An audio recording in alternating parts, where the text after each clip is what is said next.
Intuition. Now, intuition is a process that gives us the ability to know something directly without any analytical reasoning, bridging the gap between the conscious and the non conscious parts of our mind, and almost between the instinct and reason. Now, we think of intuition normally as a magical phenomenon, but hunches are formed out of our past experiences and knowledge.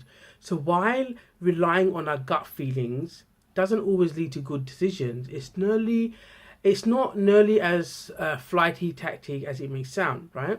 The best time to trust your gut is when making more complex decisions. Most people might think that they should trust their gut instinct when they're doing something like ordering from a menu, but not when they're buying a car or deciding whether or not to get married, because our emotions emerge from our unconscious mind, from our internal supercomputer.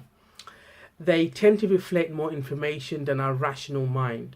Now, buying a car or getting married are just the kind of decisions that seem to benefit the most from a more emotional, intuitive thought process. The other time it is good to another time when it's a good idea to trust your gut instinct are situations in which you've had a lot of experience in. If the problem really is unprecedented, then some emotions fail to save you. Now, in everyday life, thinking too much and spending too long on a decision can actually maybe lead you to make a wrong decision. Now, the rational brain can be very useful, but it has a real computational limitations.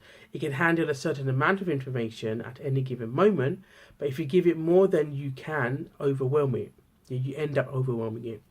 Now, learning to tune into physical feelings can often guide your instincts. Your body is a very reliable compass, and you need to trust it to steer you in the right direction.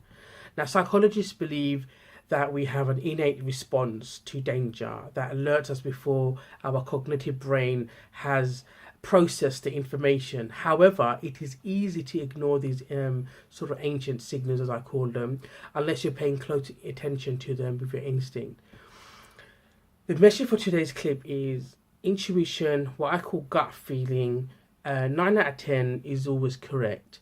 9 out of 10 leads you or steers you in the right direction, and don't always ignore it. Don't let somebody on the outside or periphery tell you, oh, what does your gut know? You know what you're feeling, you know what your experiences and past knowledge is.